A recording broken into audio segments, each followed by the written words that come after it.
उसी वक्त ने उसकी कहानी में एक और हिस्सा आता है जहां पर वो निज़ाम कॉलेज हैदराबाद से पढ़ाई करता है, उस्मानिया यूनिवर्सिटी से, और वहां से आर्ट्स का ग्रेजुएट बनता है, पेशे से बैरिस्टर होता है और एक बड़ी राजनीतिक पार्टी ऑल इंडिया मजलिस इत्तेहादुल मुसलमीन का राष्ट्रीय अध्यक्ष हो जाता है। लेकिन ये यही नहीं, इसे इसके चाहने वाले नकीब मिल्लत या असद भाई के नाम से जानते हैं, यानी एआईएम के राष्ट्रीय अध्यक्ष असदुद्दीन ओवैसी मेरे साथ इंडिया न्यूज पर इस वक्त एक्सक्लूसिव जुड़ गए हैं। ग्लोबल मिशन से लौटे असदुद्दीन ओवैसी। असद भाई, बहुत शुक्रिया वक्त निकालने के लिए, हमारे साथ बात करने के लिए। जी बहुत शुक्रिया आपका, आपने दावा मुझे बुलाया। असद भाई, एक बड़ी विजिट रही आपकी, और आपकी विजिट के चर्चे यहां भारत में, हिंदुस्तान में जबरदस्त रहे। क्या सोशल मीडिया, क्या टीवी, हर कहीं आपकी तकरीरें सामने रही, आप क्या कुछ कहते रहे। इस पूरी विजिट के बारे में बताएं। शुरू जब हुई तब आपके दिमाग में क्या चल रहा था, जब आप एक एक करके एक एक जगह पहुंचते गए और अपनी बातों को रखते गए, तब आपका दिमाग क्या सोच रहा था, किस तरीके से आप उस मिशन को अंजाम पर पहुंचा रहे थे असद भाई? नहीं, मेरा मानना यह है कि जो डेलीगेशन में मैं गया था,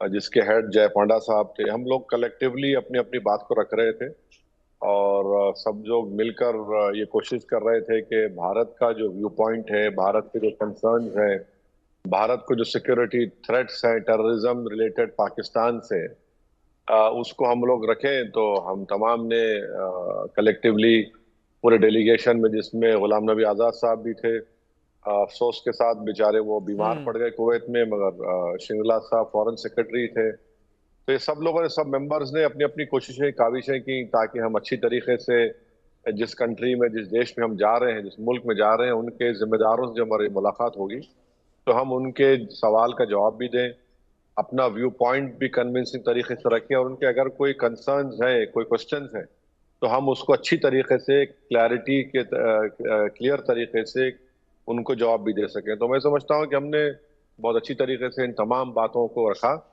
और ओवरऑल मैं समझता हूं कि इस डेलीगेशन ने बहुत अच्छी मेहनत की, बहुत अच्छा काम किया। बहुत पहले का दौर है जब कांग्रेस की गवर्नमेंट ने अटल बिहारी वाजपेयी को भी इसी तरीके से भेजा था, और जब मैं आपको सुन रहा था तो आप जिस तरीके से अपने अंदाज में अपनी तकरीरें चुनाव के दौरान रखते हैं, अंदाज आपका वही था।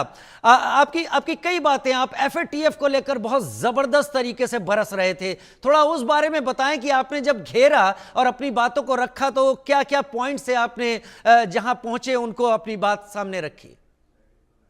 देखिए, भारत सरकार ने जो 4 कंट्रीज को सेलेक्ट किया वो बड़े इंपॉर्टेंट है, जिसमें हम गए थे। अल्जीरिया जो ओआईसी का मेंबर है, और ये दूसरे 3 कंट्रीज जीसीसी के और ओआईसी के मेंबर हैं, बहरीन, कुवैत और किंगडम ऑफ सऊदी अरेबिया।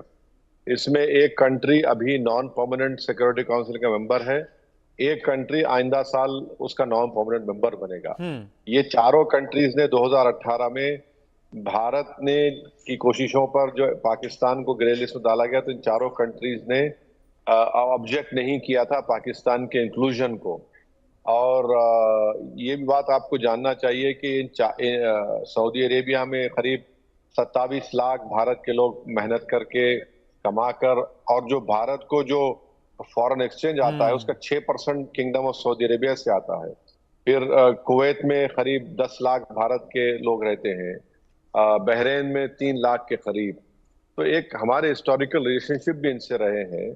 तो ऐसे कंट्रीज के पास जाकर, जिनका इन्फ्लुएंस है पाकिस्तान के ऊपर, उस रीजन के ऊपर भी है, और पाकिस्तान जो प्रोपेगेंडा कर रहा था कि हम मुस्लिम कंट्री हैं और भारत ऐसा है, तो उन सब चीजों को हमने सामने रखकर वहां पर जाना, ये बड़ा अहम था।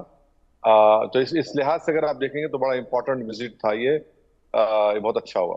आपने मुसलमानों को लेकर जो तकरीरें दी हैं, आपने पाकिस्तान के इस प्रोपेगेंडा को धो दिया कि वो शुरुआत भी पाकिस्तान अपनी मुसलमानों से करता है और ला के भी वहीं ख़त्म करता है, जिससे बता सके कि यहाँ पर क्या बुरी हालत हो रही है। लेकिन मैंने आपको सुना और आपने इस मुद्दे पर भी पाकिस्तान को बचने का कोई मौका नहीं दिया।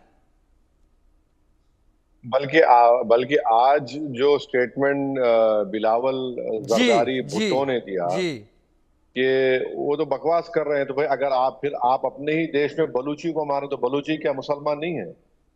आप अफगानिस्तान में तालिबान की सरकार है, आप उनके आउटपोस्ट पर उनको मारकर उनको जान ले रहे हैं, वो मुसलमान नहीं है?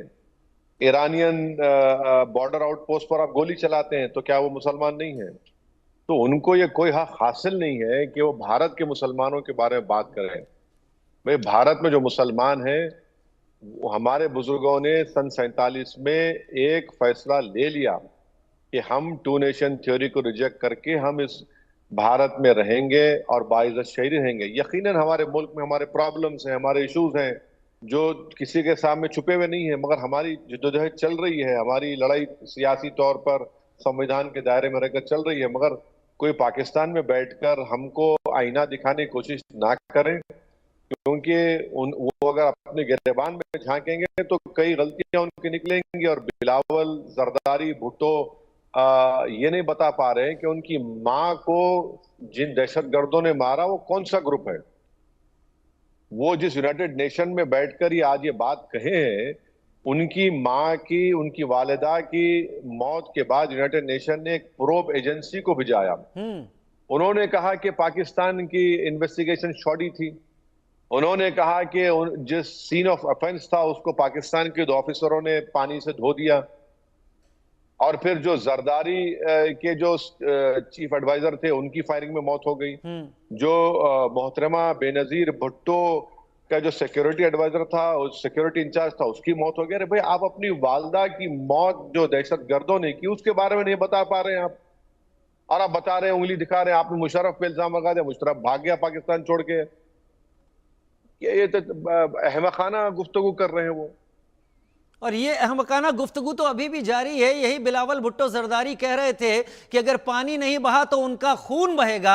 आज वही जाकर यूएन में कह रहे हैं कि हमें बातचीत की पेशकश है, हम बातचीत के लिए आगे बढ़ने की बात कर रहे हैं। आप इसी मुद्दे को सबको एड्रेस कर रहे थे। क्या पाकिस्तान वाकई बातचीत करना चाहता है? इतने दिनों आप जो इतने कंट्रीज में रहे, हमारे जो डेलिब्रेशंस इन ममालिक में हुए, हमारे इंटरलॉक्यूटर से जब उन्होंने हमसे पूछा कि बातचीत आप क्यों नहीं करते, हमने उनको समझाया कि 26/11 का जब हादसा हुआ था, जिसमें पाकिस्तान से आतंकवादी आकर मुंबई की सड़कों पर, वीटी स्टेशन पर, 5 स्टार होटल में खून की होली खेल रहे थे, उसके बाद हमने पाकिस्तान को, हमारे इंडियन इन्वेस्टिगेटर्स जाकर पाकिस्तान के इन्वेस्टिगेटर्स को डीएनए सैंपल्स दिए, वो ऑडियो रिकॉर्डिंग्स पेश किए जो पाकिस्तान के हैंडलर्स पाकिस्तान में बैठकर इन आतंकवादियों से कह रहे थे कि अपनी जान दे दो और गोली मारो और लोगों की जानें लो। मगर वो कुछ हुआ ही नहीं ना, उसका हासिल कुछ नहीं हुआ। और वहां पर एक जकीउर रहमान लखवी टेररिस्ट जो इस 26/11 में पकड़े गए थे, वो तो जेल में रहकर बच्चा पैदा किए।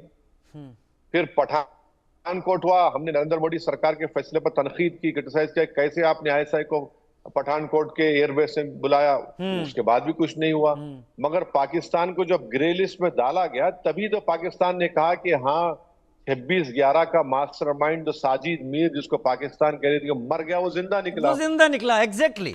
हाँ, तो फिर इसीलिए हम उनको इम्प्रेस किए, उनको समझाए, उनसे रिक्वेस्ट किए कि आप इस बात को देखिए कि अगर आप आतंकवाद के हमने बताया रियाद में 2003 मई में अलकायदा ने रियाद पर हमला किया, वहां पर 40 लोगों की, करीब 40 लोगों की मौत हुई।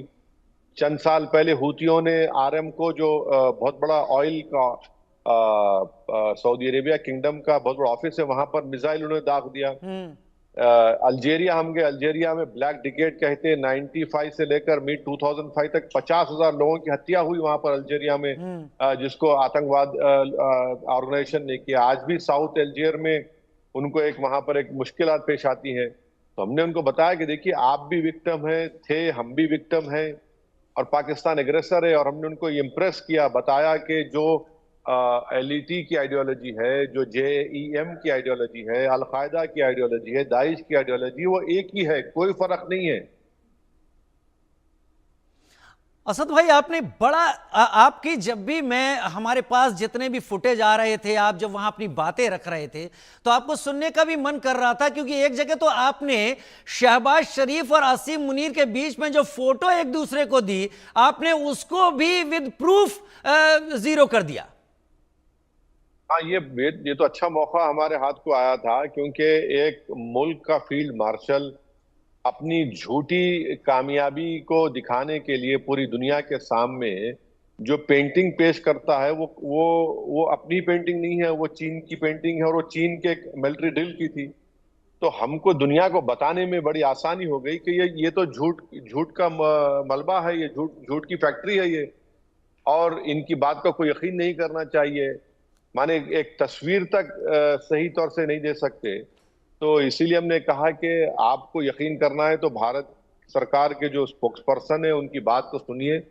पाकिस्तान झूठ का एक प्रोपेगेंडा कर रहा है, पाकिस्तान झूठ बोलता है मुसलमान और इस्लाम का नाम लेकर, इसलिए हमको उनकी बात पे यकीन नहीं करना चाहिए। ये तस्वीर का झूठ तो इससे पहले भी कर चुके हैं यूएन में, जब पाकिस्तानी डेलीगेट ने कहीं और की तस्वीर दिखाकर कश्मीर का मुद्दा उठाने की कोशिश की थी। लेकिन असद भाई, आपको कोई ऐसा वाकया याद है जो आपको सबसे टफ लगा हो, या कोई ऐसा क्वेश्चन आपके सामने आया हो जो ट्रिकी क्वेश्चन आपके सामने रख दिया गया हो? नहीं, देखिए ये आसान बात तो किसी के लिए नहीं था कि आप एक फॉरेन कंट्री में जाकर वहां पर अपनी बात रख रहे हैं, उनके सवालात वो पूछ रहे हैं, उनके जवाबात हमको देना पड़ता था। तो आसान काम तो नहीं था, मगर अल्हम्दुलिल्लाह हमने कोशिश की और हमने सही तरीके से, कंस्ट्रक्टिव तरीके से और पूरी क्लैरिटी के साथ हमने अपनी बात को रखा भारत के ताल्लुक से। और हमको उम्मीद है कि इंशाल्लाह मुस्तकबिल में हमारी गवर्नमेंट इन चीज़ों को लेकर और आगे बढ़ेगी और उसको अपने लॉजिकल कंक्लूजन पर लेकर जाएगी। मैं आपको देखकर इस बात को कहने से नहीं हिचकूंगा, क्योंकि मैं कुछ एक इंटरनेशनल मीडिया को सोशल मीडिया पर देख रहा था और उनके क्वेश्चंस यही थे, क्योंकि उन्होंने आपका पूरा दौर, एआईएमएम का दौर, आपकी तकरीरों को सुना है और जाना है। वो यकीन नहीं कर पा रहे थे कि असदुद्दीन ओवैसी इंडियन गवर्नमेंट के पॉइंट ऑफ व्यू को इतनी तेजी और इतनी शिद्दत के साथ सामने रख रहे हैं। ये क्या चीज है जिसे वेस्टर्न मीडिया समझ नहीं पाता इंडियन पॉलिटिक्स के हिसाब से? अब मैं क्या करूं, नहीं समझ पा रहे हैं तो उनकी गलती है। जहां तक हमारी पॉलिटिक्स का सवाल है, तो मैं तो अपनी पॉलिटिकल स्ट्रगल के लिए अपनी जान भी दे सकता हूं। जहां पर मुल्क का मामला है तो जाहिर है मेरे मेरे मुल्क की मोहब्बत इन तमाम चीज़ों से आला होती है। तो हम तो अपने मुल्क के लिए बोलते आए हैं। यकीनन मुझे इस बात का इकरार भी करना पड़ेगा कि हमारे मुल्क में बहुत से मुश्किलात, मसाइब हमको पेश आते हैं, चाहे वो मोदी सरकार के गलत कानून बनाना वक्फ के ऊपर हो, या CAA के ऊपर हो, या फिर जो मॉब लिंचिंग होती है, या फिर जो बुलडोजर का सेलेक्टिव इस्तेमाल होता है। तो ये चीजें हैं।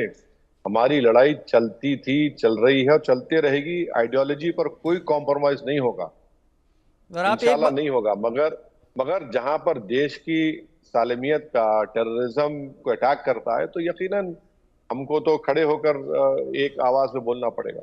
और आपकी तारीफ इस बात की भी है, इससे पहले कि मैं आपसे विदा लूं, कि आप हमेशा हर चीज को कॉन्स्टिट्यूशन के दायरे में रखकर अपनी बात की बात करते हो। यही आपने प्रूव भी किया है। नहीं तो ये जो हमला भी हुआ है वो आर्टिकल 355 के तहत हुआ है कॉन्स्टिट्यूशन के, कि अगर कोई एक्सटर्नल हमला करता है किसी प्रदेश में तो सब भारत सरकार की जिम्मेदारी है। तो हमने जवाब दिया है और 9 उन मुकामात को हमने सेलेक्ट किया जो यूनाइटेड नेशन के प्रोस्क्राइब ऑर्गेनाइजेशन है। ना कोई सिविलियन पे हमला हुआ, ना कोई मिलिट्री पर हुआ। फिर पाकिस्तान ने बाद में 8 तारीख को हिमाकत की, तो हमारी फौज ने बेहतरीन उसका जवाब भी दिया। असदुद्दीन ओवैसी एआईएमआईएम के राष्ट्रीय अध्यक्ष, नकीब मिल्लत और असद भाई के नाम से जाने जाने वाले, कभी फास्ट बॉलर रहने वाले, अपनी बॉलिंग, अपनी बातों से उन्होंने सबको धराशायी किया। असद भाई, बहुत शुक्रिया, आपने वक्त निकाला।